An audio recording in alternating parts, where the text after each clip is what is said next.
اس قوم کو اس لیے کسی سے معافی کی ضرورت نہیں کہ خوددار قوم ہے، لیکن جو اس ملک پہ ہماری بدقسمتی سے اشرفیہ ہے وہ ڈر گئے اور انہوں نے پوری شرکت کی۔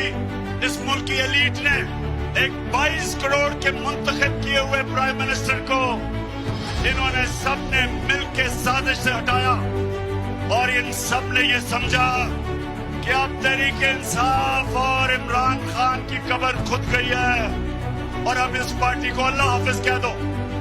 لیکن قرآن میں اللہ کہتا ہے کہ ایک پلان انسان بناتا ہے اور دوسرا پلان اللہ بناتا ہے، اور کامیاب صرف ایک ہوتا ہے۔ میرے اللہ کا پلان ہی کچھ اور تھا۔ اس نے بجائے تحریک انصاف کو انہوں نے جو دفن کرنے کی کوشش کی، اس نے ساری میری پاکستانی قوم کو جگا دیا، قوم کو بیدار کر دیا۔